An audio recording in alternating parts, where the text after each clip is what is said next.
a special Memorial Day episode. We're here to you on a Monday. Tariq Rashad, to my right is my boy Rob, and to my far right, Johnny John. it's Johnny. We're still trying.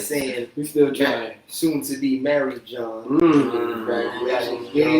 Congratulations. Shout out to him and Lori B. Probably our teens. Welcome to the family, soon to be. Just came back from Maryland with the in-loves.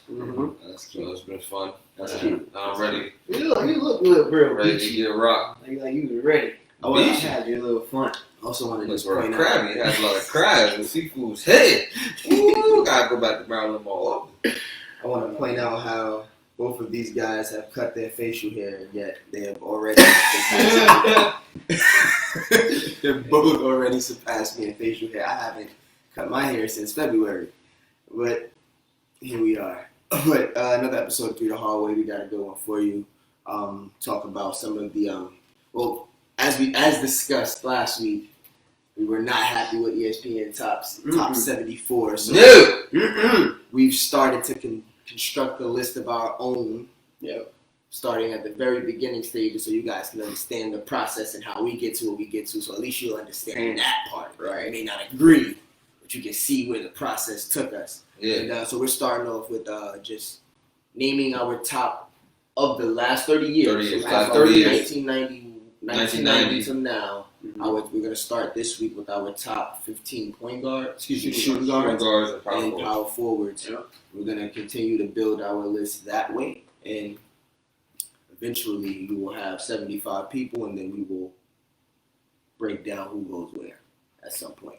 We're also going to talk about Devontae Parker and Mike Thomas was the one on our list, right? They got to That was crazy how that started. internet squabble. They got to an internet squabble over the week, so we're going to definitely discuss that. And the best news for our like it, love it, or hate it section of people that want to see sports happening.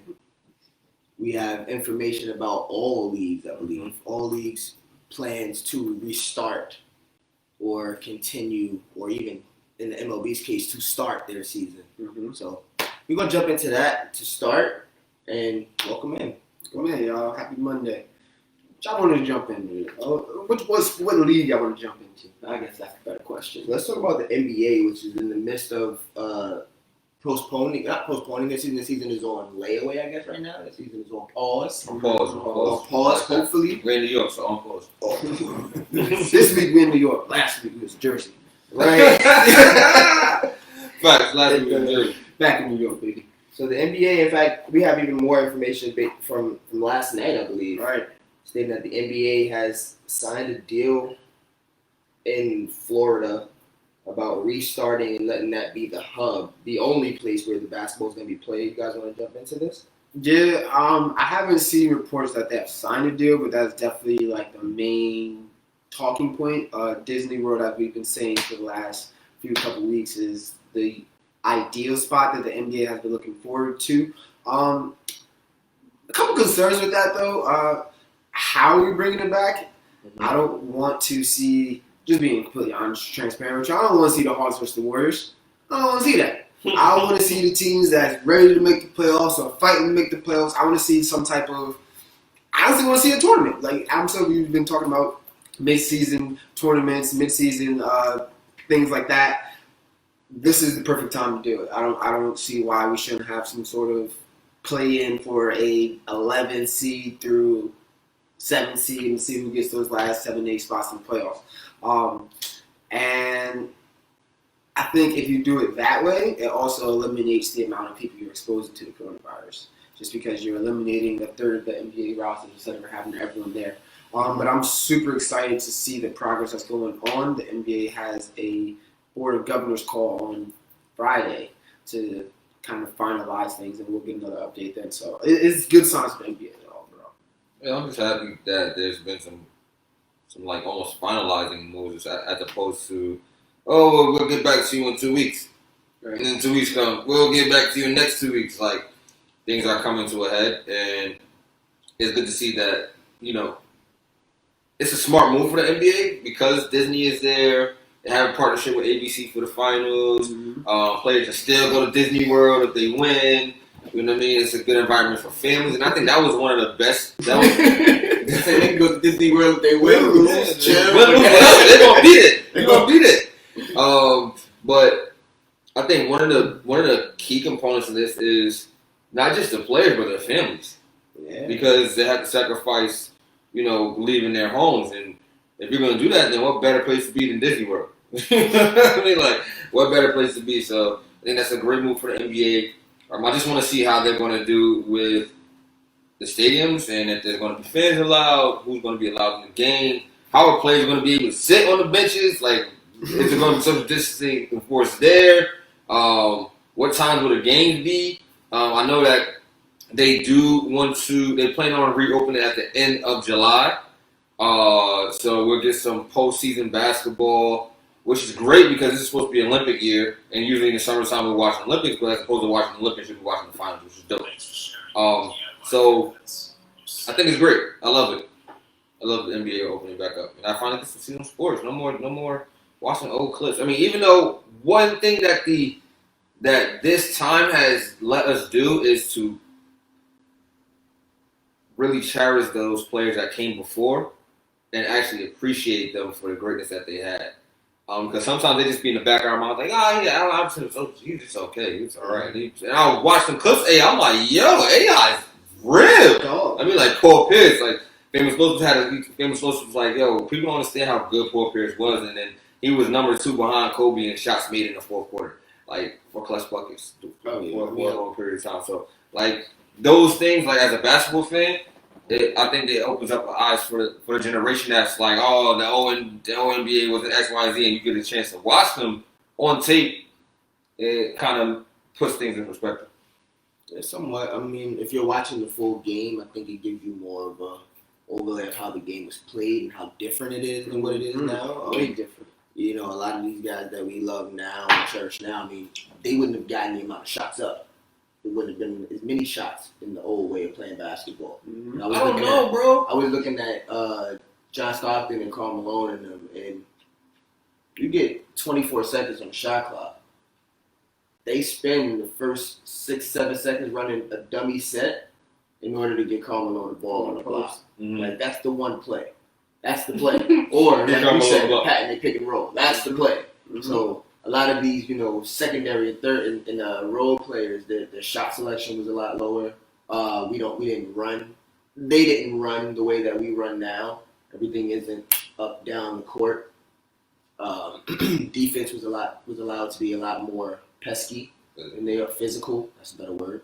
Physical than they are now. So the game has changed a lot, and that does give younger people the opportunity. Not to say that they actually want to watch that. I would say that the game is more exciting now, but it gives younger people an opportunity to at least appreciate when we say things like, hold on, don't crown such and such without paying homage to, Ray Allen or Reggie Miller, who were scorers. I mean, you remember them as 3-point shooters. These guys were 25, 26-point scorers in their heyday, There's a video of Ray Allen dunking on T-Mac, something crazy. Holding on to the rim. Yeah, you saw it. Holding on to the rim sideways, hanging like it's a swing. One hand straight up. Jesus. Before I get too deep into that, for me, when it comes to the NBA, I believe the NBA is saying that based on this, they're looking at a target time of late July. So you hear like you said, it is coming to a head. I agree with that, but at the same time, to me, still more next week. Next week, we'll give you some information next week. I mean, we're getting a little bit more and more information, but nothing is, like you said, nothing is set in stone. So it just seems like everyone's being extremely optimistic, which they should. The players want to play. I'm sure there's revenue to be gained, to be earned here. So the business people behind it definitely want to get at least some of that back. Some, hurt their bottom line a little bit less. So it would be interesting to see. I don't know how that works when it comes to playoff teams or, like you said earlier, Rob, bad teams that still have 20 games left in the season. Cavs, do we let them play? And then what about and that's the really bad teams that are already eliminated from playoff contention. What about the ones like Orlando? who were right there. Pelicans. Washington. Mm-hmm. People was dogging Bradley Beal and the Washington Wizards, and he got All-Star snub. But this would be the perfect opportunity, which it was. He was only 2-3 games out of the AC in the East, you know. Portland was still waiting for that Portland run. Or is this finally the year that they're not going to want to just sit down and say, we're not traveling out there. You know, they're 9, 10, 11 seeds. Especially the playoffs started right now. They going to want their say in how it plays out. If I'm a top seed, I want my home seed. I want my home field advantage. So I don't know if they can just jump right into a playoff. I think a tournament might suffice for this year. And I don't know how deep into that conversation we want to go. If there needs to be a vacancy for this year's NBA championship, maybe replace it with a tournament. I don't know. Those are some interesting ideas, so. Is everything here? I mean, we've seen strikes, we've seen years start late.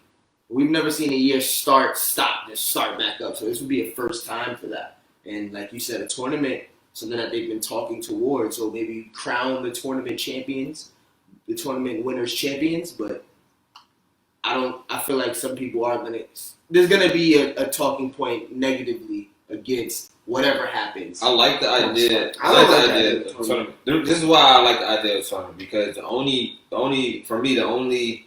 legit way to find out who that 8 seed is, because it makes no sense to play 20 plus games to go into the playoffs starting now when we're pretty much in our mind in playoffs. You know what I'm saying? Like, why are we waiting when we know that we want to see the best teams play? This now everybody's like, all right, we don't want to watch Scrubs play no more. We're trying to see the greats. We want to see the best players play. We don't want the Knicks play anymore. Exactly. We don't watch the Knicks play anymore.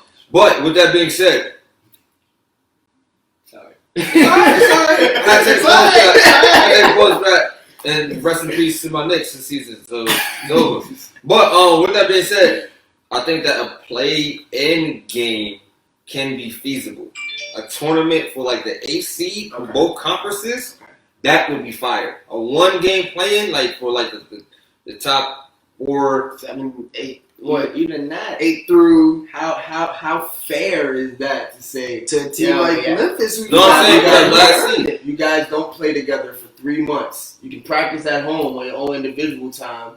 You don't play together for 3 months. Here's 1 game that's going to determine the rest of the year. That's the most fair it can get.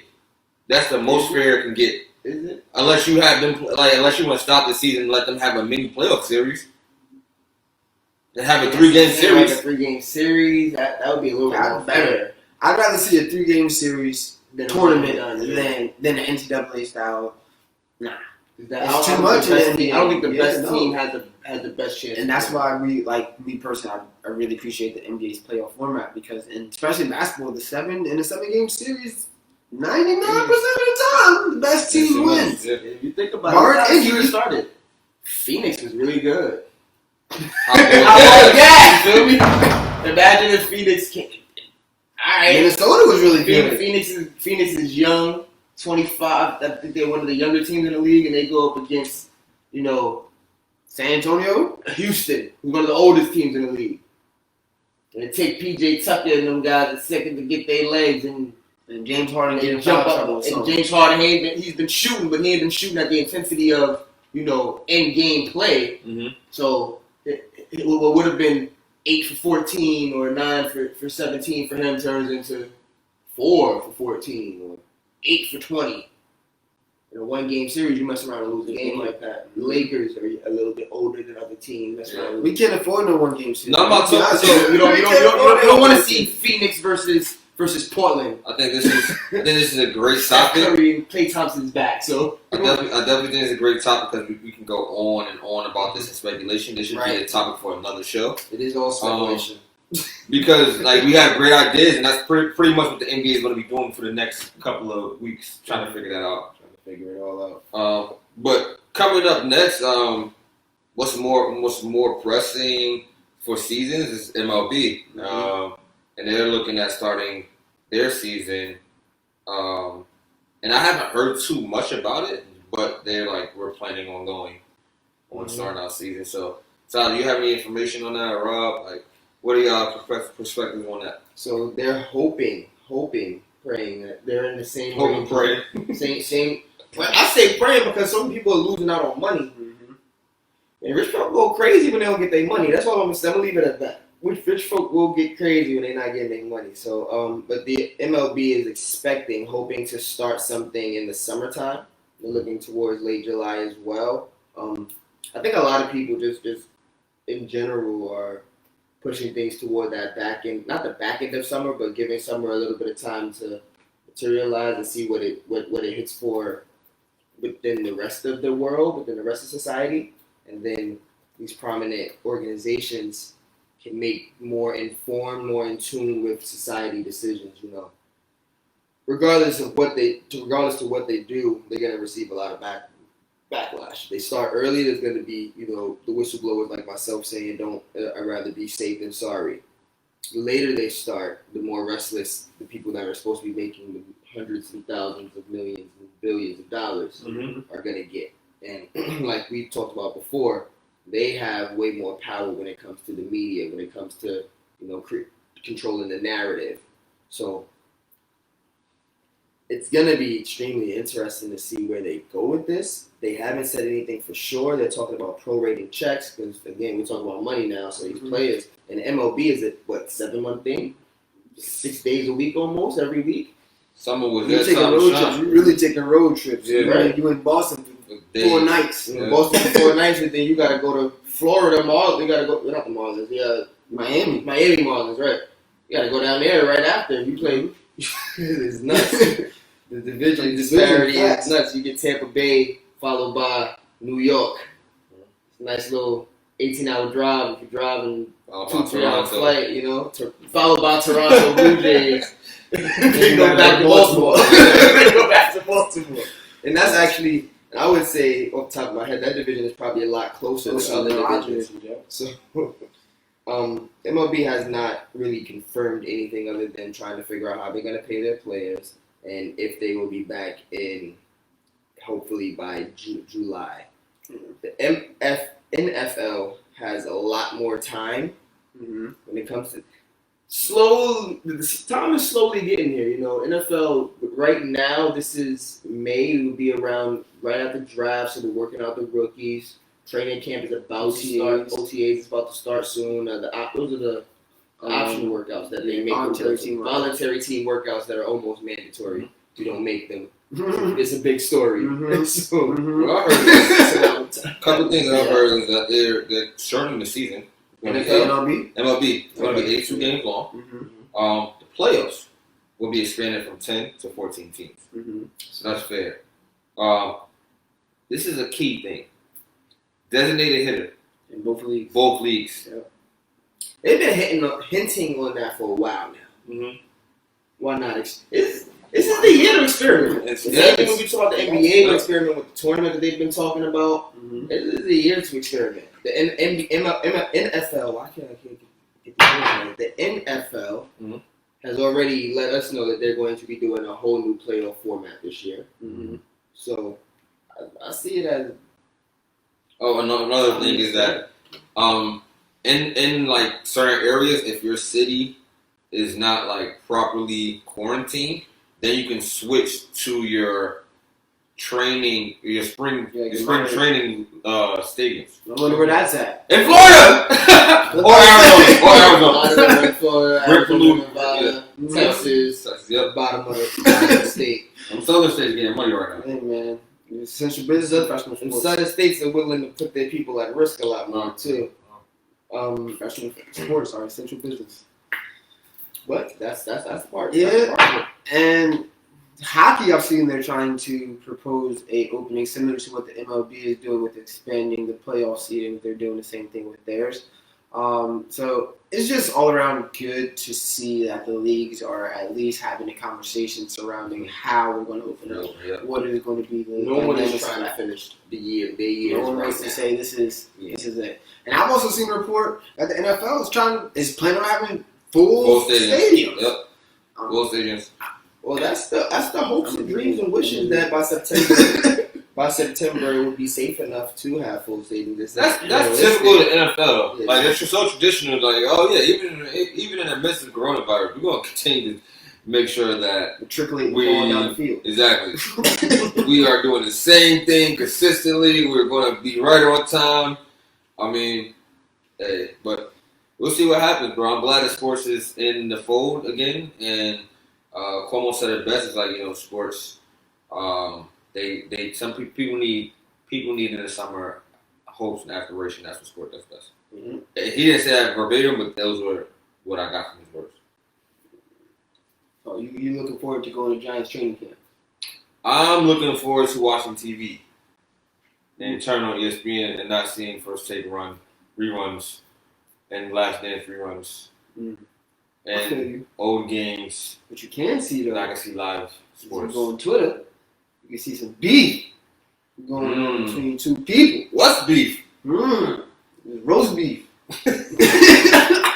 Apparently, and correct me if I'm wrong, there was a post put out, I don't know exactly who put it out, but it was a question between what's harder to do between catching a pass on Stephon Gilmore or disrupting the pass on Michael Thomas. Yep. And Devontae Adams, I believe he said, Devontae Parker, thank you, said something to the likes of no disrespect, Michael Thomas, but he said no disrespect, right? He did say that, right? No disrespect. He said that, right? Yeah, That's what he said. I just want to make sure. I just want to make sure I said that too, right? No disrespect. So he said no disrespect, Michael Thomas, but I think it's harder to catch a pass on Stephon Gilmore. Woo. To which Michael Thomas, as Michael Jordan likes to say, took it personally. Why he took it personally? And there was just a lot of back and forth. Basically, he told them, man, it took you 5 years to do what I've done already. I've already lapped you in the league, and you've been in the league. You was a first rounder. Basically, watch your mouth when you speak on the greats. Basically, that's what he told them. It was more. Parker responded the same way.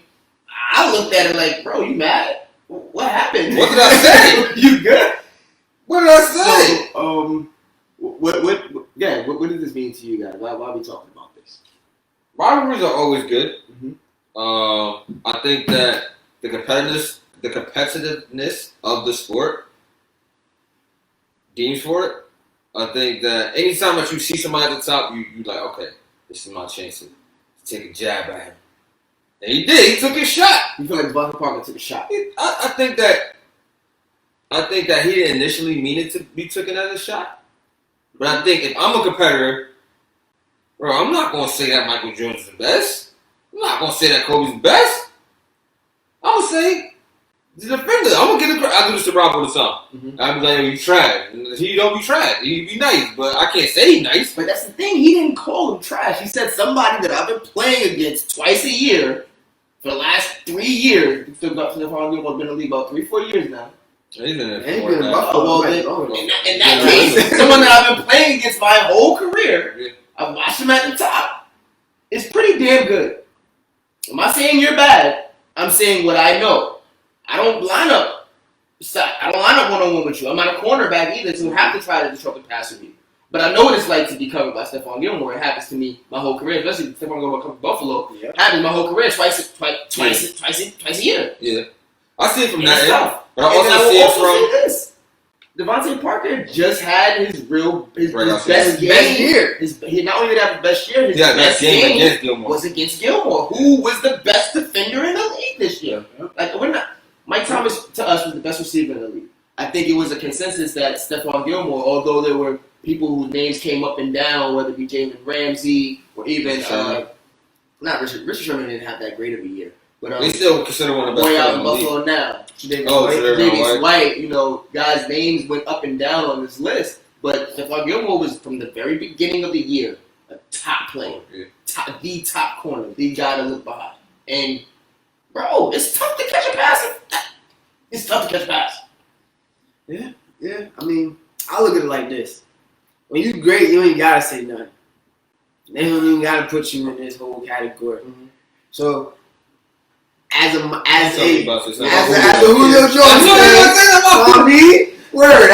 Jones fan, they ain't put him in this conversation. That's fine. But I feel like if they would have, he would have said nothing. And that's Julio's character. What I'm gonna say is, that's a good point because it has been stated that Mike Thomas's character is to be very choppy. Yeah. Anything said, I gotta say something back. But that fuels his drive. I feel you. That boost is dropped. I ain't mad at Mike Thomas. So you're not mad at anybody in this I'm not mad at nobody. I think, if anything, like we said, it gives us a talking topic to speak on. I think it gives fuel to fire to Mike Thomas to not only produce at a high level, but to continuously do it over and over and over again so he can shut people like Devontae Parker up and have stats to back him up. And I ain't mad at Devontae Parker. Take a shot. Now the whole world knows who Devontae Parker is. That's what I'm saying. Now we're looking for him for appearances in fantasy draft. Oh, he had a good year last year. Any publicity is good publicity. That's what I was thinking. I was thinking this is more like. And this stuff I'm doing. And he got 2 now. Shoot, Mate. so it's like maybe this is the breakout part. Not the breakout party. Devontae Parker did get some votes in our top 10. He did not make the top 16 to even be discussed on our show when we talk about receivers. Well, Troy Listener was saying. Get some votes. Troy Listener was saying that he should have been top 10. He was not for him. But he did get some. I can't give somebody top 10 off of 1 year personally, but I'm not gonna go too deep into what we've already discussed. As of right now, Mike Thomas is our number 1. So in my case, this is Jay-Z beefing with Bow Wow. I feel like Mike Thomas stepped low because he initiated. It'll be more like Jay-Z beefing with Mobb Deep. Mike Thomas no Jay-Z. I'm sorry. He Eminem of the LP. That's what he doing. So let me say, that's what he doing. it would be the top beefing with someone that's not on their level. That's what I'm trying to say when I say that. Top beef with someone that's not on their level, and that gives that person the publicity that they need, and that also shows that Jay-Z 50 Cent. You saw way back. I'm talking about way back. I'm all about $1 with 50 Yeah, cents. but 50. I feel like. Are you really doing this? Yeah, Sorry. Because he could go way over. Yeah, We'll we'll put that on pause. So, I just feel like he gave him the spotlight that Devontae Parker 1 needs, and we got let's be honest, career wise, Mike Thomas is coming to the league and immediately was thrown to by a Hall of Fame court. Immediately. Even the backup, Teddy Bridgewater, who we call for, has some prominent years in the That's a league. player run. So Teddy Bridgewater is respected. one of the greatest offensive minds at head coach we've seen in the NFL. Sean Payton. And then one of Devontae's responses when he felt like he would be able to tackle was, well, let me get 130 targets a game, which no one gets as many targets as Mike Thomas does, and subsequently no one gets as many catches. So the beef is to me is not really legitimized because they're two different players playing the same position, but two totally different stories. Granted, I'm not saying that Devontae Parker is no Larry Fitzgerald. Because Larry Fitzgerald was able to do what Mike Thomas is doing with the same quarterbacks that Devontae Parker has when it comes to they are proven quarterbacks. He has to have consistency or injuries, exactly changes of coaches and all that. Devontae Parker's been going through that for his whole career. So now that he's on that stage, 72 catches last year, 1,200 yards, this is the time for him to show out. Got to jump into that top 10, and now his name is out there. Mm-hmm. Let's see what he got. Now his name is out there, so I'm interested in that. Whereas with Mike Thomas, bro, people gonna throw rocks at the throne all the time, bro. You know what I mean? Certain people, I feel like you should be above responding to at a certain time. And right now, Devontae Parker, to me, in a Mike Thomas sense, is above responding to. So I would just say pick your battles. I mean, but if it works for you, if that's the draw. I mean, what else? The thing is this: we in quarantine. What motivation I have? You know what? I got it now. Sometimes you need that. Sometimes you need that. If anything, my man's fantasy draft stock just went from a fringe third rounder to a high mid second round. Devontae Parker. Yeah, he on the radar now. You got 2 over there talking trash to Mike Thomas. New England going. That's the best part about it because you as the media. You make a comment on you make a comment on what my website. What my doing said? All I needed was anything. You make stuff Give me up. something. Bradford Smith. Good game, Mike. Sweet. So let's transition. I know we didn't mention this on the intro. Mm-hmm. Do we want to talk about the last 2 episodes of The Last Dance? They did drop leading up to this, and we want to save that for next week. I don't want it to get too far away from Let's us. touch on it. I don't want it to get too far away from us. So, Touch on it. the last Fine. episode, yeah. Final takeaway. Man, this dude Mike in that 7th championship is so elusive. Like, it almost makes you wonder what if. Because Mike was such a competitor. And the Bulls were literally like at that point where like they were such a cohesive unit that they were willing to drop and put their personal issues away for the greater good for the team. Unless your name is Dennis Rodman, then you'd go by the last one to say. That's my other takeaway. Dennis Rodman is the GOAT, man. My man's in the championship season took a mid-season vacation to Vegas. In the finals, skipped practice to go wrestle with Hulk Hogan. Had 14 rebounds that game. Came back, hit clutch free throws, 14 rebounds, they won the championship, and guess what? He got Carmen Electra kissing the trophy. That's GOAT stats, right? Carmen Electra was down for the ride. Bro. She's part of all of it. She had the most fun. They gonna get married? All right. Down for the ride. No, okay, it's all right. Chicago Bulls. Dennis Rodman the GOAT, man. That's all I gotta say. My takeaway from it is that He was also part of that play, that steal. He was the on ball He was the defender. on-ball defender. And if it wasn't him, I'm sure Carmelo would have been ready to Yeah, see great that. position. He would have had better position. He would have saw the help. Would have thinking about help.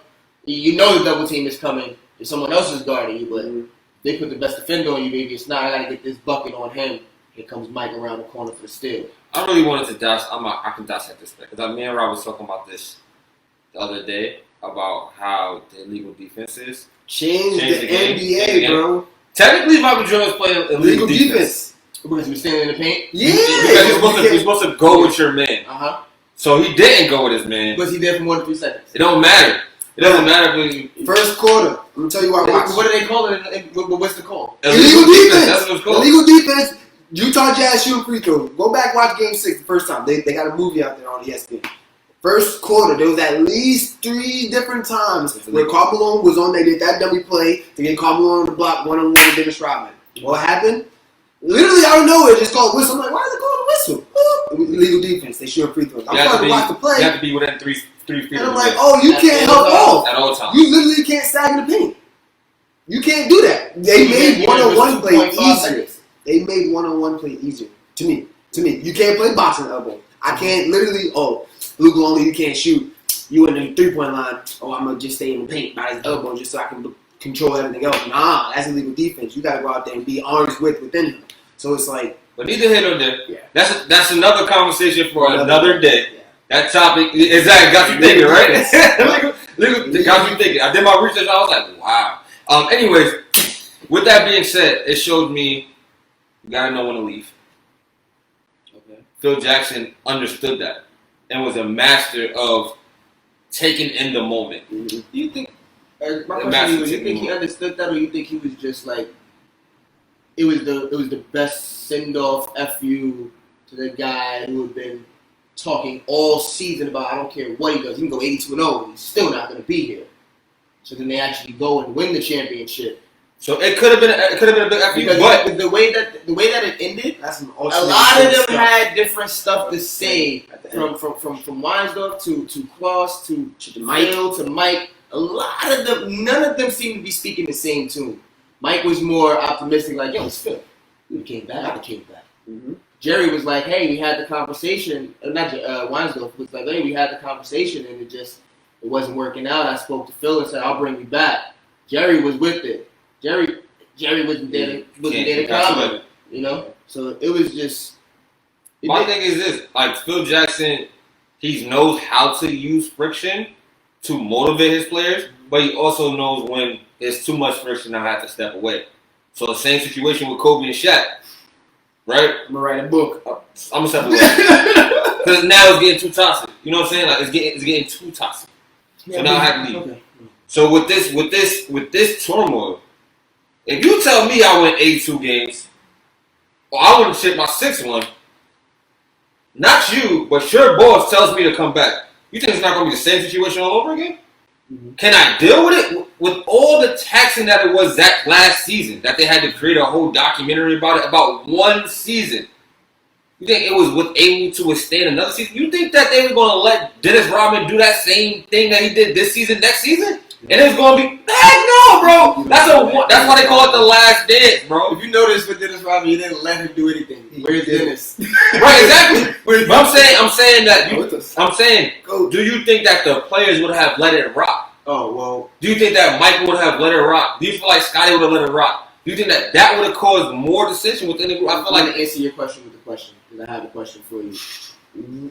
If it would have happened, will we be looking at a 7-0 Michael Jordan or 6-1? probably looking at 6-1 Michael Jordan. I think Or he he might might 6-0 Michael Jordan. Meaning he wouldn't He might have made it to the finals. He would have made it to the finals at all. I think that Scotty's back. He seemed pretty confident He did seem pretty. that they'd be back. But there's Only only what points to them not being back? But Scotty had his he- back back. Mike Jordan was literally- older. Jordan literally put everybody to their. He pushed everybody to their limits. He pushed everybody to their limits Mhm. on that last And season. what's to say he wouldn't have done it again? He would have broke. People would have been like, Yeah, nah. So He was like, nah, he's wilding. I don't know. He's wild. That's how I feel. I'm curious. And I feel Like like something that we never would have seen. you see the resentment that they're talking about now. This is like 20 years after the fact. Winnington, Purdue, the one that they were speaking about almost made Mike cry. BJ Armstrong. BJ Armstrong. Mike cried because of the way he realized how he had to treat his teammates. Exactly. I think that last season was the most trying season for him in his whole career, and it had to end that way. And Phil recognized that and said, you know what, for the betterment to save the myth of the Chicago Bulls, because if they would have lost the next year, we wouldn't be talking about Mike and how great he was and being 6-0 in the finals and all that stuff. To save that, he would have been 6-1. Now, he might not have meant it. There would be an argument about LeBron James. What do you mean? He missed a lot. He missed a lot of championships. I'm talking about after he went to the finals. Uh-huh. He didn't miss a final until he came back midway in that last season. Okay. He didn't miss a final. So if he would have lost, if he would have not made it to the finals that following We year, don't really talk about that. We just say 6-0. We don't say, well, he did. Not only was he 6-0, he never missed it. Like we talk about LeBron never missing the finals for 8-9 years. I've never heard that argument. Well, Jordan went to technically 6 straight too. I never heard that argument. So it's not like to me. I feel like hindsight being 2020. It all sounds good now because you got to save the legacy. You got the capsule. You got to put in the capsule what was the best dynasty of all time in most people's eyes. Mine too. But still, you can't tell me after 98 if you're a fan. oh, I want to If see you're him a back. player, if you won 3 in a row, you've done this before. Well, this has been done before. You have an opportunity to do something that's never been done before. Granted, it was us that did it, or remnants of us that did it. But we have an opportunity to do this again. But look how close they were to not making it there. Okay. They barely got past the Pacers. Mm-hmm. They had trouble with the Nets in the first round, the first 2 games, right? Mm-hmm. Then they got to the finals. They was up 3-1. They also dropped more recent than those Nets and Indiana games was a 98-54 smacking. But then Utah came back, They won 2. and you see what I'm saying? So like they were at their limits, bro. So I don't, and I think that with Scotty wanting more money, which he wound up getting next season, who's to say that Scotty was coming back? Who's to say that he was coming back and he would be able to pay for Scotty, Rodman, Jordan, everybody else? Mike said he was signing 1-year contracts. He said everybody else was signing 1-year contracts. Scotty, you had to work out, but I would talk to Scotty. I'm about to say the way that Scottie Pippen was portrayed in this documentary, and I don't, it's a documentary. Documentaries are meant to be slighted in one way or another. But the way that he portrayed in this documentary, the right person say something to him, he gonna come back. Michael Jordan say, "Yo, got my boss. Yo, come here, man. Come on, we need to go back. You know I can't." And Bill Cartwright came back and said, Scotty, we need you 1 more year. He'll be back. Dennis Rodman was a celebrity in every sense of the word, and it didn't get much more celebrity than that Chicago Bull team. So I can see that was insane, bro. I can see him. Them and the Yankees, bro. So What a great dynasty. what a great dynasty. Last question for this before I move on. Push off or not? was the Game 6, the shot. Bill Russell, who was playing defense? Bill Russell. Ryan Ryan Russell, excuse me. Ryan Russell wasn't push-off. Now let's throw a little bit of context in this if y'all thinking. The play before, it was down 3. Mike drove right by him. Same side, right side, across the lane, drove right by him, got an easy layup. Came back out. Still, come back down, no timeout, size him up. I just love the way every player, like, their perspective when I play, oh, Mike shooting this ball. I'm going to get to my spot. You literally see, like, Dennis Rodman walking up. Yep, it's going to Mike. Like, it was like a storybook ending. Right, it was. But now the reason why I'm asking you is because first you say illegal defense. Mm-hmm. Now you think about followed by, was it a push-off? Conspiracy. I'm sorry. I gotta do it. I spoke to one person and they said, and what was so fun to me listening to them say was, the push, although it wasn't that strong of a push, was enough. Was the difference in him slipping and not contesting the shot versus him being able to recover. And still Mike would have got the shot and wouldn't have blocked or anything like that, but he would have gotten a way better, decent contest. Byron Russell fell. So he couldn't, once he slipped, patented slip and slide, he couldn't get up and actually contest. Not that it would have mattered. Not that it would have mattered. You can't guarantee that it would have mattered. This is Michael Jeffrey Jordan we're talking about. And this is the last dance. This is the, like, that's why I will give you that. Hindsight being 2020, we all know what's happening after the fact, but they were also recording this during the fact. They were calling it the last dance during the time. So you can't put any of that away when you say Mike isn't. You know Mike is taking a shot. Mm-hmm. It don't matter if Byron Russell was twice his height and got great contests. The ball was going up. I'm gonna say this as a ball player. I was going there too. Last 5 seconds of the game, you can't count on the refs. It's me versus you. Anything goes. It's me versus you. Mm-hmm. So, like, if I'm Michael Jordan, that's not a push-off. If I'm Byron Russell, yeah, he pushed off, but yeah, I should have been in him. Because I know the ref, like, I put the pressure on the ref in that situation. Just because I don't feel like referees feel that their whistle should determine the ball game. Especially not like that. So, push off, no. This is my take on it. If you watch enough Michael Jordan film, you'll see that he is king of the off-on push-off. This is off-on period. That's the NBA, bro. And you gotta remember, he came in a hand-checking league. So if I come in a hand-checking league, if you hand-check me, I gotta get this. If you watch the film, like, he was coming this way. I forgot it was like a Craig Elo shot. Yeah, I think it was a Craig Elo shot.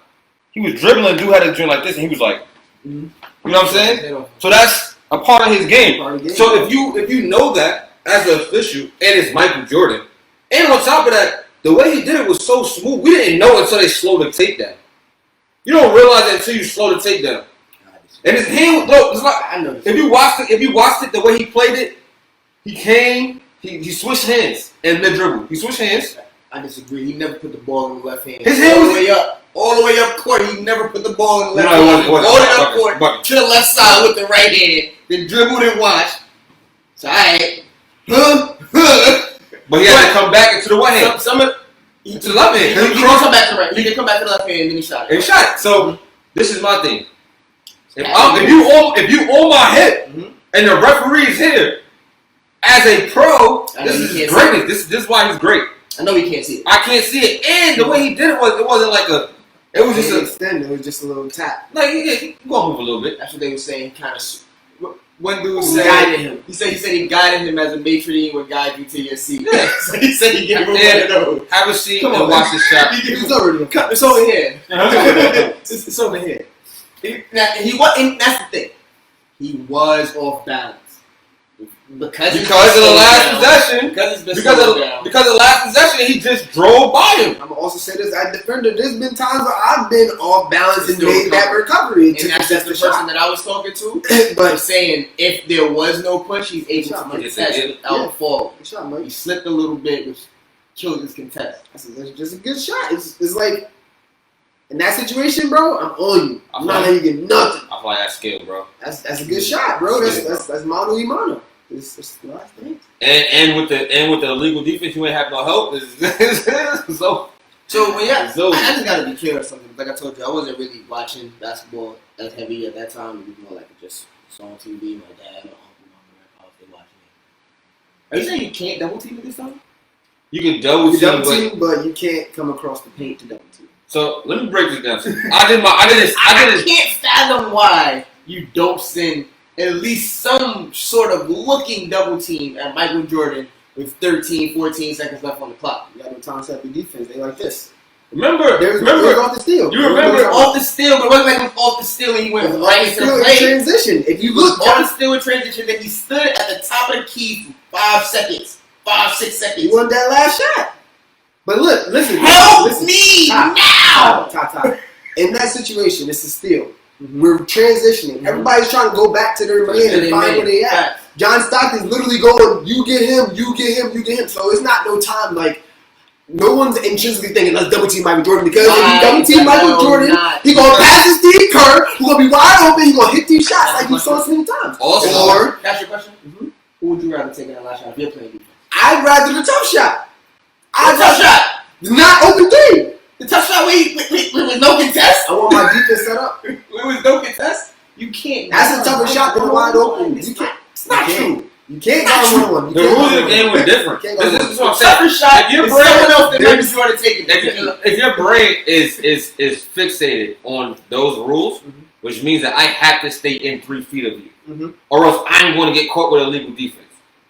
If the ref sees me like helping, Michael's getting free throws. That's the end of the game. That's what I'm asking. It was double team legal. It was legal, but you had to do it a certain way.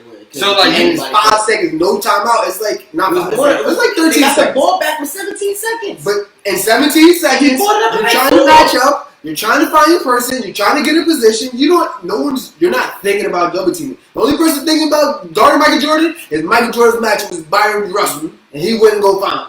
You found him, and you let him dribble the ball out. So what do? You foul? Then you say, John Stockton, come help me, come double team. And by the time you turn your head, Jordan pass you, dunk it on your team. He shouldn't have to, and that's what I'm trying to say. He shouldn't have to ask for the help. There is no help, bro. You're not hearing me. There is no help. There's half court defense. Yo, I was literally watching. You have to guard him. Yes. Why can't so I can't double team? You can double team. So did Robert Man quick come over and say, yo? Like it has to be like it's a set, like you sitting there, like for whatever time it is, and then the ref has to see you like immediately jump. It's not no wait. Let me see what Mike is doing and then double. It's like it's immediate like head on double team. Like hard aggressive trap double team. Mm-hmm. And even if you do that, you pass Dan Robin, he gonna try to land and dunk on somebody. I take that. Then Mike getting an elbow jump shot. Mike getting no elbow jump shot. I feel you. I mean, it's just tough. It's a lot of stuff that a lot of communication. If Phil Jackson would have called the timeout, that would be Jerry Sloan called that. And that's why Mike was great. And Phil Jackson was like, "We're not calling timeout." That's why you don't call the timeout. Absolutely, exactly. The documentary also showed me that the chemistry between a coach and their best player is so important. Because J.R. Smith would have called timeout. You know what I'm saying? Like, yo. Sorry, J.R. Yo. I'm just saying, J.R. would have called timeout. Wait, I should call timeout right now, right? No. But the fact that him and Phil was on the same page, and like that documentary was in 2 different spaces, and they said the same exact thing. Yo, it could have went a different way. Like Rob said, it could have double teamed. Hey, John Stockton just missed the shot. His shot went in and out. Yeah. His shot wasn't the best shot in the game, right? Yeah. They did. Utah did get a chance. Like even still, it would have been a game 7. Right. Big shout out to Jerry Sloan. Yeah, shout out to RP to Jerry Sloan. Passed away. One of the greatest NBA coaches of all time. Yep. 1,000 wins with the Jazz. 23 seasons, 1 losing season. Even when he resigned from the Jazz. I remember the turmoil then. Mm-hmm. He resigned, and they were 7-8 games over 500 when he did that. So Jerry Sloan was definitely Utah Jazz has been playoffs since. So they ain't made the playoffs. Think about it. Nah, they make the playoffs. I feel like I remember a year recording him. Utah just be what you call it, bro. Oh, they ain't been. OKC. Yeah, recently. I know Utah. But they ain't been. I mean, like they was in. That Utah team didn't. They was in playoff purgatory for a long time after Jerusalem. We're talking about 22 years of winning records. That's a playoff team. That's a pretty damn good team. Especially in a market like Utah. Sure. So, being honest, it's only City not the biggest market in the league at all. All right, Sean, let's jump into these. We talked about the championship of '98. Let's talk about players from '90 to 2000 and now to 2020 that we consider to be all-time greats of our time. We're gonna start with our shooting guards and our power forwards. So which we all have a different 15, most likely. We haven't compared each other's list at all. So we're gonna jump into this conversation, and more or less we're just talking about who's on our list at the time. We haven't really ordered them or anything like that. And we're gonna jump right into it. I want to start this conversation by saying there is a possibility that a lot of players may play multiple positions. Mm-hmm. So somebody like Giannis Antetokounmpo, who plays the 4 in the NBA, Antetokounmpo. There you go. Thank you. Sorry, Giannis, I get it right. Antetokounmpo. Who plays the 4 in the NBA right now? He could float between. Literally, what a basketball reference said: point guard, small forward, and shooting guard, and power forward. So it's like I call Giannis the point forward, small center. So like there will be instances like that. So don't feel any type of way if we are not putting a player who. And I don't care how you feel. Sound off in the comment box and let us know how you feel. Shoot. And also, they're not normal. Starting off the shooting guards, I'm gonna get my honorable mentions right now. Mm-hmm. I got 2 honorable mentions. Brandon Roy of the Portland Trailblazers, one of my favorite players of all time. One of the shortest great careers of all time. And this is why he's honorable mention. He had 5 years of amazing basketball, and he had degenerative knees. Right, just being honest with you. So his career was, as soon as it started, was going down. And number 2, got sweet shooting 22 lefty, Michael Rand. That boy was a killer in Milwaukee for a few years. 2nd round pick, leading the Bucks to the playoffs, all-star. He was the man. Yeah, at one point, I believe he was top 10 in the NBA in scoring, but his run was also like a 2-3 year stretch. My 15 who made it, in no particular order. Of course, we got to go with the man, the legend, Michael Jordan. Got Kobe. I got Allen Iverson. I have Dwayne Wade, James Harden, Tracy McGrady, Mitch Richmond, Jesus Shuttlesworth, Ray Allen, VC, Manu Ginobili, Reggie Miller, DeMar DeRozan, Clyde Drexler. You got Clyde in 2? I got Clyde in 2 for me. Okay. And filling out the final spot, got the boy ISO Joe Johnson. To me, my list was tough because I would try to categorize or input the fact that not only were you a productive player, but were you a productive player for a consistent amount of time, and is your team winning? And how much are they winning? Are they winning championships? Are they perennial 1-2 seed? Are they 50 wins and over? Are they a bad team who you took it into a good team? So like that was the real qualifications of my list, but I think those are, to me, the last 15 years. You said Klay Thompson, correct? I play on my list, yes. Clay is on my list, yes. Yeah. So to me, over the last 15 years, or the last 30 years, those are the best shooting guards that I've seen in my lifetime. Definitely, that's a strong list. I gotta get 2 honorable mentions for my list too. Well, my Nick, Allen Houston. That's fair. Getting Buckle. bucked. That's the one, Rod. Don't do it. I was getting bucked. That's a whole 17.3. That's a homer. 17.3 points per game, boy. He's out there doing his thing. Then he got hurt and never was the same. His best season was the second to last season when he was averaging 23.5. That's back when I was good. I didn't know you. Hey, Hey, you actually got a thick reference that I ain't imagine. Good job, John. Good job. then I'm not Brandon Roy is another one.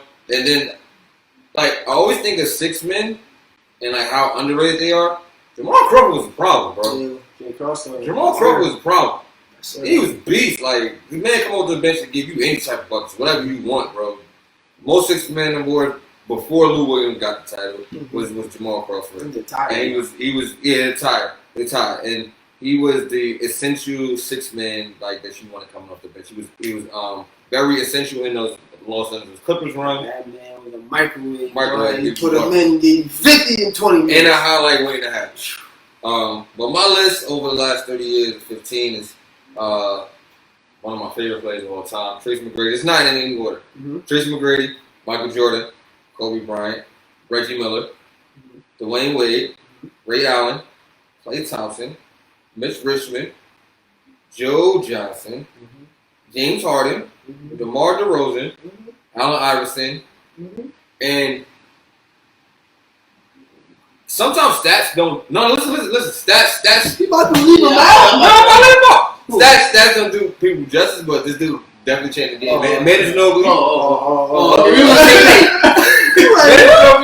Like he was another 6 man that came off the bench, was giving you buckets and hit clutch shots and really changed the culture. Like he's a Hall of Fame player. Facts. You know, a staple in that Spurs offense, staples in that Spurs franchise, Staple in the Spurs dynasty. dynasty. Right. Gotta give him to him. Second best player in them Spurs. Arguably. Keep it stat. Arguably. He was the Spurs Dennis Rodman. He was the or you can say he was the Spurs Scottie Pippen. Like it's things that Mono did, like the block against James Harden. Yeah. He's not even that great of a defensive player. No. The block against James Harden.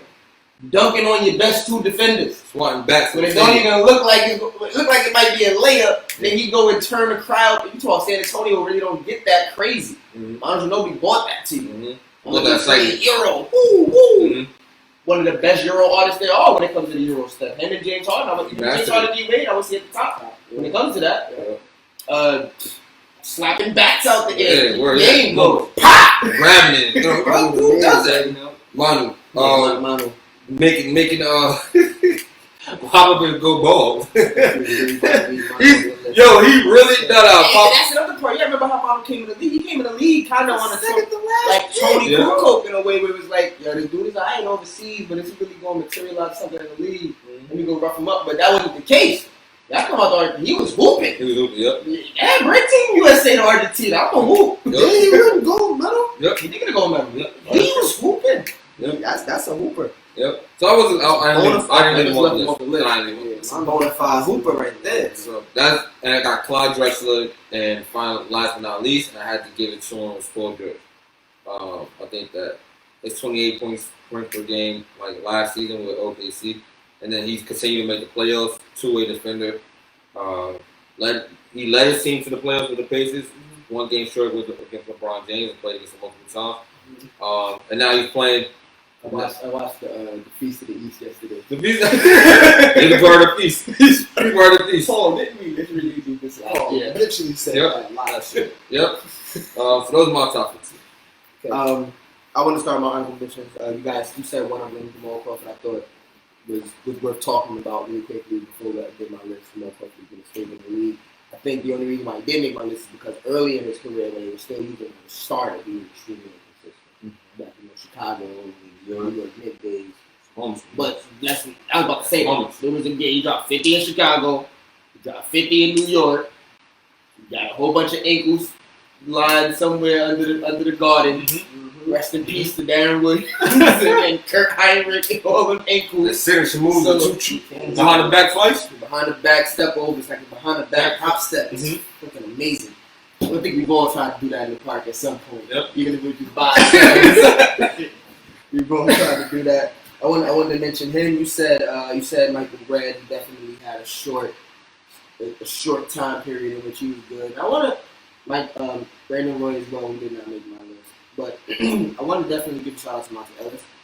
I think Monte Ellis is, when you talk about being a baller, Monte Ellis is a baller from day one. He may not be a winner. But he's always been a baller. So I want to shout out Monte Ellis because he was prominent during my time in watching basketball. To me, I always thought he got the short end of the stick underrated. Even right now, with him not being in the league, it doesn't sit low to me. I feel like there's teams that can use him maybe he's not a starter anymore. There's definitely teams that can use him off the bench. Ben Gordon, Connie Rowe, Jamal Crawford. It's easy. It's instant options. I love having the Lakers too. My list differs from yours in one way. I have Tracy McGrady, I have Vince Carter, I have Michael Jordan, I have Reggie VC. Miller. You didn't have VC. I think VC I was saw small VC more as a shooting guard in his prime. I mean, I think he was sharing time with Doug Christie back in Toronto. When he came over to Dallas, he was definitely the 2 with Sean Marion at the 3. He did in New Jersey, probably. No, He he's was the 2. in New Jersey, he was playing a 2 with Right, Jefferson at the 3. So I just see him as a 2. I look at him understand. more as a 2 than I mean, toward the back end of his career, you know, athletic. I think for me, his prime Vince Carter was a small forward. Hmm? When he- 1 million in You're Toronto. saying that T-Mac was the 2? Yeah, T-Mac was a 2. Okay. I see it as 2 twos. Yeah, I That got can you. do the jump. 2 twos. But that's what made him a 3, is Vince Carter jump higher. Manu Ginobili, Kobe Bryant, Allen Iverson, D. Wade, Joe Johnson makes this list. ISO Joe. If I talk about Monte Ellis being underrated, ISO Joe is better than Monte Ellis, and he's extremely underrated. I'm disappointed that ISO Joe, that those teams that he was on didn't get the opportunity to go far to play. He was on some of those decent to good Atlanta teams. He was on the first beginning, running 5 seconds West Phoenix Suns team. right? Which there was another team that I don't know if they could have kept all those pieces together, but the amount of pieces that they had. They want to pay Joe. They want to pay a lot of people. They had a lot of pieces, man. I mean, what is it? Joe Stat, Steve Nash, 2-time All-Star, Sean Marion, Raja Bell, who was due for a contract. He had been a journeyman defensive player for a while. P. Rich. They had too much going on. Mm-hmm. They had a lot going on there. But I think Joe Johnson, even in New York, with the Nets, with Brooklyn, when they brought over Kevin Garnett and Paul Pierce, and they had Darren Williams already, and Joe Johnson was there. You just the Brooklyn Open, you just knew that was going to be a team that could compete for something. They was like, man, they won the first round. They played They against snuck LeBron. through the first round. Snuck through the first round. Jason Kidd, first coaching job. Klay Thompson, to me, is one of the best shooters of all time. Already. Paul George, Mitch Richmond, Ray Allen, James Harden. And then I had a name up here, but I didn't research as much as I should. I have Kevin Johnson. And I think it's respectful. But, Got AI out there? oh, that AI is definitely on my list. AI is on my list. Who do you think about? You got Reggie Miller up there? Reggie's up there. I added Vince. You But said I did leave off some names that you guys did say. You see Mitch? 4, 5, 6, 7, 8, 9, 10, 11. You don't got the Rosen up there. That's Don't have the Rosen. Don't have the Rosen. Claude Dressler. I have Clyde as a 1. I remember That's a 3. As Claude Dressler. I have this as 3. Oh, yeah, that's definitely 3. Because who was starting at the 1 at that time? When they won the championship? Sam Cassell. Kenny Smith. Sam Cassell. It was Kenny Smith there. Or who was starting at the 1? Running back. So, yeah, but I don't have Clyde on the list. Okay. Those I are have- the two. I don't have DeMar DeRozan. I don't have Clyde. I like my list. I don't know how I am going to order them. Oh, you got KJ up there, bro. Huh? No, KJ. Yeah, KJ the Muse. See, there's a point. You got him at the point. Okay. See, again, when it comes to the early 90s, I'm not going to be as well versed as others. So I have to go back in there and maybe I'll it'd be a conversation between Brandon Roy and DeMar DeRozan, which would be taking longevity but still not winning versus the height that Brandon Roy was at, but it was for such a short period of time. Yeah, I know. That's what I'm saying. I saw KD numbers and like I gotta put him on the list. We're at 18 and 9, bro. Saying he won. How? No, I want to jump into power forwards. Is there anything I want to say to dispute my list? That's the only person I don't got up there is KJ. And I believe that Vince Carter was a small forward, but I was looking at it. He played a lot of shooting guard. His best career year scoring was out of small forward. Yeah, 7.5 points a game. What's around? I think everyone's list is different. Like I think the heavy hitters, the top, we kind of can agree upon. It's just those last 13 or 15 that kind of Yeah. Like the compelling arguments for each of them. And that's what it's gonna get fun when we start putting these people in order. I can let y'all know right now. I think that D Wade, that number 3 spot is gonna be a conversation. Some people got Allen Iverson, some people have D Wade, some people may have someone else. So We might have T-Mac. he might have T-Mac. So it'll be a conversation. That's gonna be a conversation. And then just going. Well, it doesn't get easier. I think 1 and 2 is kind of solidified with Mike and Kobe. After that. Some people might have James Harden. After that, it's gonna get critical. It's funny because I laugh at that, but at the same time, It's gonna be tough. people are more responders to what the world that we live in. And James Harden is running that world from the Tupac perspective over the last 3-4 years. He's been in his position at the number 1 spot. Now everyone else has been chasing him. It's not been much of a chase. Not because who's your number 2? Right? Exactly my point. Exactly my point. Yeah. So, power forwards though. Power forwards list to me, This was hard. you know, it's hard. This was hard. It's hard to play 15. I had 13 to start. At 13 guaranteed, and it was like, what are these last 2? I'm gonna go with these last 2. Want me to go first? Let me up. There might be some names on here you'd be like, you put him and then put him. But I'll base my lift off of a couple of things. One definitely plays a part, but also the longevity of your career and your longevity of your prime. And that plays a big part. And then also the impact that you have on the game. So for me, I have Karl Malone, one of the greatest power forwards of all time in terms of scoring. Dirk Nowitzki, one of the most memorable runs of all time. He was at one point the most unstoppable force on the place of He's the best scorer in the league at some point. Yeah, on the face of earth. Was that 2011 season? You say he's the best scorer in the league. Could not stop Dirk. Could not stop Dirk. Tim Duncan, the ultimate winner, consistent foundation, also one of the greatest defenders of all time as well. One of the greatest rebounders of all time. Just could be said that he's the greatest power forward of all time. KG, I don't have to say nothing about that. You know how it is with him. The energy that he brings. AD, his versatility, that he can play power forward and center, shoot the 3. He's like scoring you, can change the game on both ends of the floor. Charles Barkley, top 50 best player of all time. Yeah, I told you after watching the last game, a lot of newfound respect. 6'5", bro. 6'5" power Did you forward. see the story? It was a story about Charles Barkley. He got arrested. He got into an argument with a dude at the bar. Somebody spilled a drink on him. So he threw the dude out the window, right?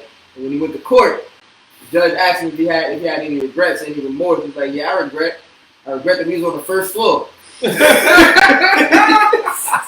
I am not a My boy Chuck. Chuck was original Chuck. KG, bro. Yeah, Chuck. KG.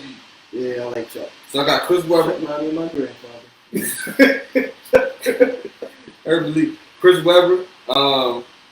And he gets a lot of flack Chris for not winning. Mm-hmm. And also the Fab Five documentary, the way he was portrayed in that didn't do him justice as well. Maybe. I say this as a Chris Webber fan. He put that on himself. And he did. He put that on himself. He did. Like we always say, like we said on this show many times. Like we Yeah, right. That 5 you guys going. You should have 2 championships. You should have 2 championships. One of them is solely on you, and you're gonna leave it at that. Yep. Yeah. But his stats is crazy. Mm-hmm. Man had a problem. You know, one season everybody was saying that he was done, and he go back to Philly. And he had a 2010 season at the end of his career. I'm like, wow, this is different. Dennis Rodman, greatest rebounder of all time, arguably. One of the greatest defenders of all time. Chris Bosh. One person I always sleep on, bro. Chris Bosh? No, I don't sleep on Chris Bosh. Chris Bosh is good. He's good. He won 2 championships. Great energy, played his role. And you gotta remember, Chris Bosh was not Miami, at the top of his game. He wasn't at the top of his game, but he wasn't declining when he did have to retire. Like Chris Bosh is another person that was he wasn't riddled by injury, but his career was cut short by injury. Chris Bosh he might still be playing, you know, and he might still be producing at a very high level. Great fit for the Lakers. So, yeah, Chris Bosh. LaMarcus Aldridge. I see you sleeping. That's the person I was just like, oh, he's like, but yo, 20-10 career, consistent throughout, winning after winning. This might be his first losing season with the Spurs. He came in and was thrown right into the fight. Like, he's always been the number 1 or 1A option on his team. Mm-hmm. He's never even been the number 2 option in the team that he's played on. So to hold that crown and still be somewhat successful. You know, championships is not the only thing that makes you successful. Right? Championships is not easy. They're not easy to come around. Winning is what makes you successful. He's a winner. He hasn't won the whole thing. He's not the biggest winner, but you don't have too many seasons where Marcus Aldridge was on a team that was tanking to get a draft pick. He's not on too many going fishing trips. Yeah. No, too many going fishing trips. The seasons are usually extended. Yep. Mm-hmm. So I got Amari Stoudemire following that. Power Gasol. I have Giannis as a power forward. That's gonna be up for debate, but I have Giannis as a power forward. He's in my top 15. I'm gonna close out the list with two of these best power forwards in this generation: Blake Griffin and Kevin Love. All right, well, you got 2 people that I don't have. You left with 2 people. Yeah, you got 2 people up my list too. You want to do it or you don't? Oh, you go with. Alright, so my list is similar to yours. Power Gasol. Struggling with putting him at the 5 spot because of the team that he was the 5. And then when he came to LA where he had the championships, and you got a guy like Andrew Bynum's size, you don't really have to play the 4, And he was versatile enough to play the 4. I think he advanced his game in the sense that he started shooting further and further back. Kobe definitely put that battery in his back and made him a lot tougher. I'm going to put him on that C side, on the center side, so I'm going to leave him off this list. And one name that I think is an honorable mention. Did not win, but he produced, and again, he was similar to Marcus Aldridge, where he was usually the number 1 option on his team. That's what the team that good. That's Elton Brand. Yeah. Elton Brand definitely had a long career. It was very solid. And then I have to say, I would be remiss. I did not say this. God knows. Carlos Boozer had a good career. And that's it. He's not on my list. Carlos Boozer had a pretty good career. He's not on my list, though. I don't. He's one of my least favorite players. I didn't like his game, though. Now my list. Chris Bosh. Talked about Dirk Nowitzki. We talked about Dennis Rodman, one of the best rebounders of all time. Tim Duncan. Possibly the best power forward that ever played the game. Karl Malone, Anthony Davis, Charles Barkley, Kevin Garnett, LaMarcus Aldridge, Kevin Love, Chris Webber for sure. Stat. I thought about Stat because we just had that conversation about how LA was always the number 1 option. He was always winning. He didn't win it all. Whereas Stat was usually number 1 and number 2 option. The Knicks couldn't win nothing. You get to the Knicks, they couldn't win it. Like, he just didn't. And he the Suns were 1 game away. And he was on the bench when that happened. Because he was punching people out because they were trying to violate Steve Nash. Right. Right. That's why he was on the bench. But after he left the Steve Nash situation, he had his best season. Yeah, his best season with the Knicks after 27 started that season, then he got hurt. And he continued to be hurt. And let's not be fair. To be fair, even with Phoenix, when he was on the court, he was, and that's why he's on my list. When he was on the court, he did ball out. He did have 2 microscopic knee surgeries back at Phoenix before he even got injured. And he was giving Tim Duncan 30-something points a game. They couldn't deal with the explosiveness. No, he was LeBron from his position when it comes to explosiveness. He was early LeBron from his position. And he had a nice mid-range. His mid-range was cash. Food, boy. It couldn't move with him. Laterally, they could not move with him. None of them, it wasn't just Tim Duncan, none of them moved with him. The Chris Webber, that was different. He had Kevin Garnett going all over the place. And Kevin Garnett Kevin Garnett could move with him, but Kevin Garnett wasn't his biggest. So yes, that was the guy. I'm the people that did make my list and didn't make your list. I think she was the winner. If it wasn't for Shaq, she'd have some championships. We'll have more than 1 championship. We talked about it on the show. We talked about Detroit Pistons. She got a chance to finally get one, beating Shaq, which was only right. Because out in Portland, she was doing this thing. And he couldn't win at all. But she definitely had great numbers for Portland. He was the number 1 option on those multiple playoff teams. There was one year. He was number one offense. Only his highest points was like 19 or 17 points a game. They were in either the Western Conference Finals or the semifinals every year in the late 90s, early 2000s. Yeah, but I look at his game. I like his game. I love Sheik's game. I like his game. I love Sheik's game. That's how it was. In the buckets.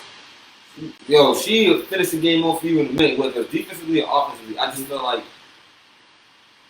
his career highs compared to some of these guys, the other guys' career highs, it don't stack up. I'm gonna give you somebody else's numbers wise. My last guy's numbers wise, it may not stack up, but he definitely during the last 30 years. I look at this guy, someone that was monumental in his position, kind of changed the game a little bit. And also help the game stay true to its form from his perspective. And that's Mr. Where I'm from, the bullies get bullied. Tell him. I got Zach Randolph on my list to final out my top 15. Tell him, boy. Now, Z-Bo's problem. Where I'm from, the bullies get bullied. Talking a boogie. You're talking and his game kind of like Keys was like, there's no athleticism in that game. None. Footwork. No, she got athletic. A little bit of athleticism. She would dunk on you in open court, but I'm talking about when she was facing up on the block. Oh yeah. She give you moves. Yeah. Tim Duncan, I'm saying this yesterday. I was like, Tim Duncan is staying at you for 7 seconds to shoot the ball in the back. Foul. The next time we send you foul, so I can give you a Jackson spin move back to the baseline. You all over the place. 9 out of 10. How many times when you would do that, stare at you. And then shoot the ball backboard in your face about 7-8 times a game. That was good for 16 to 20 points a game. So that's my list. Shout out to Timmy. That's a good list. Shout out to Timmy. And I like how you mentioned Z-Bo and that because he definitely did not make my list. However, I did want to show him some love on this. He was one of my favorite power forwards growing up. Not a lot of athleticism, but give you 20 and 10 in the heartbeat. Still getting 10 rebounds without jumping. Give you 20 and 10 in the heartbeat. Think he's like career 16 and 9. He had a few bad seasons like in Sacramento. He was all seasons in Sacramento, which led to his career numbers going down. Didn't have Elton Brand on my list. My other honorable mention is Kevin Love. I look at Kevin Love as a great individual talent. However, he did not make my list because he did not lead a team to playoffs.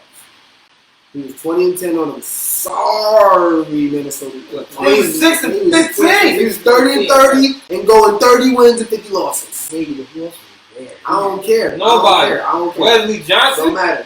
Johnny Flynn. Oh, he didn't play again. Terrible Ricky Rubio. Why is Zerbiak still there? I feel you.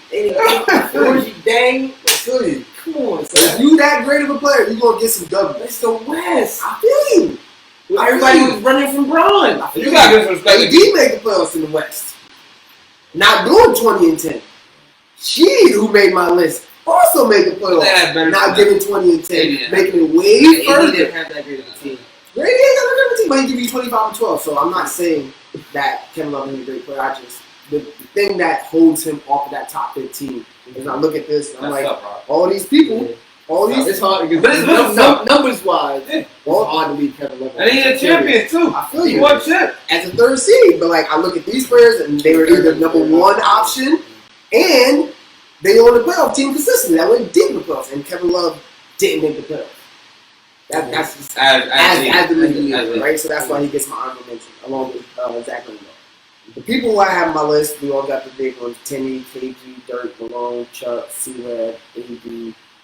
Bosh was a tough one for me, but when I look back on it, 25 and 10, and then sacrificing the goal and win 2 championships definitely makes it. Powell's going with another person in that area. And don't forget, Chris Bosh and LeBron Davies before he had. He was 22, 23. Definitely. Absolutely. Aldridge was another one who was led a playoff team. And like, I look at Aldridge and I'm like, yeah, he didn't do 20 and 10, but the whole team make the playoffs all the time.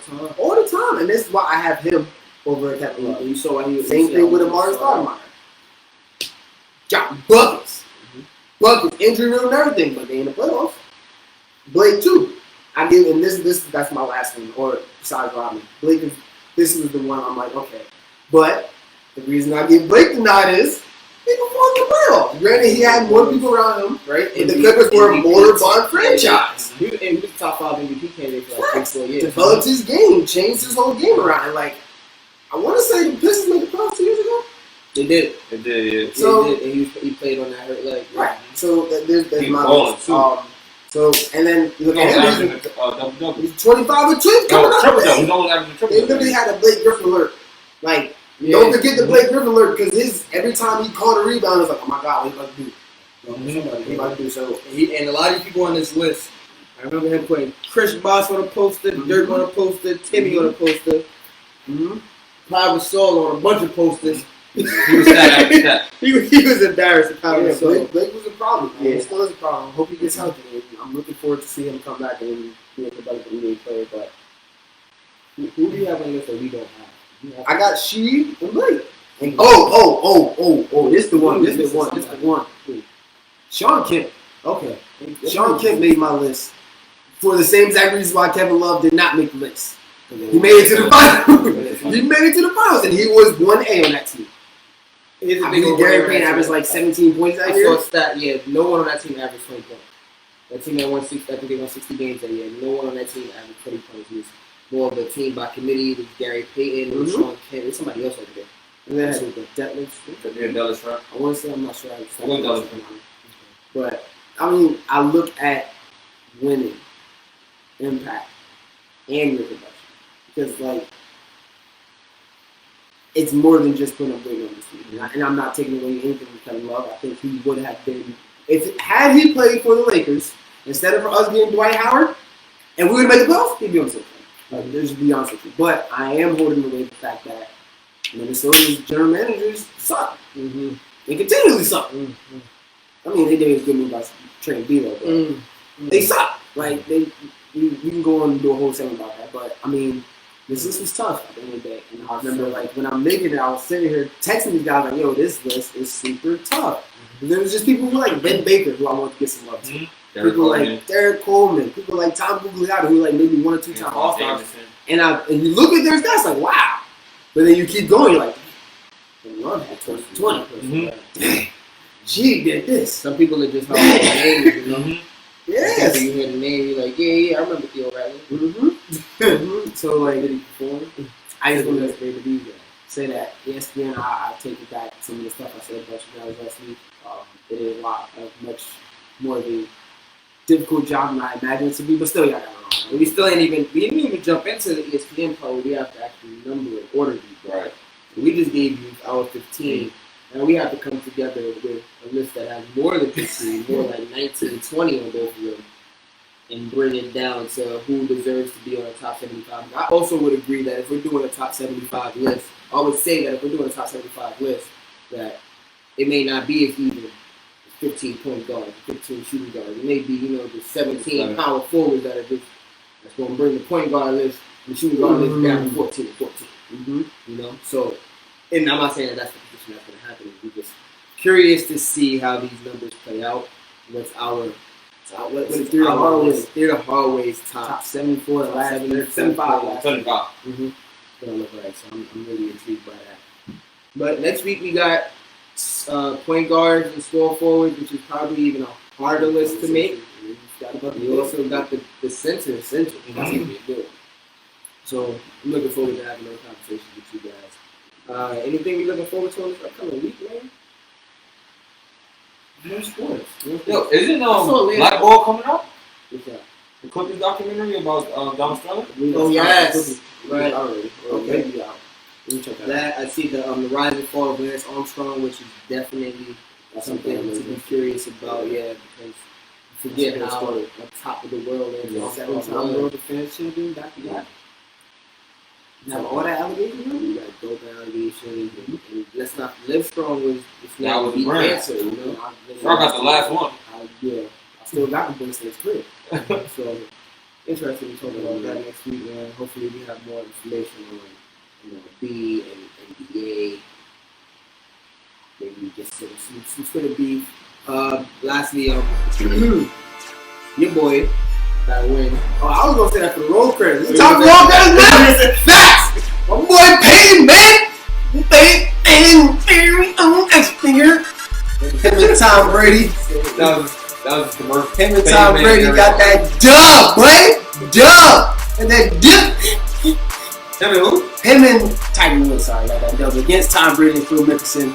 And I just want to say this as a Falcons fan, as a loyal Falcons fan who will comment on your Twitter feed if you show them shade to the Falcons. Shade to ESPN and Sports Center like I did. He gonna go and say, "Oh, Tiger Woods, you wearing red and black. I'm not scared of the Falcons. It's the Eagles colors. I cringe. That's why Peyton whoop your ass, nigga." In golf. I'm sorry. I'm tired of this great stuff. See y'all next week, man. Enjoy Memorial Day. Pick up to those that have perished in fact. Yeah. Throw it out to y'all, man. Especially our service, our essential workers in the minute service around the globe. The homage to those who came. All right, bro. We out. Peace.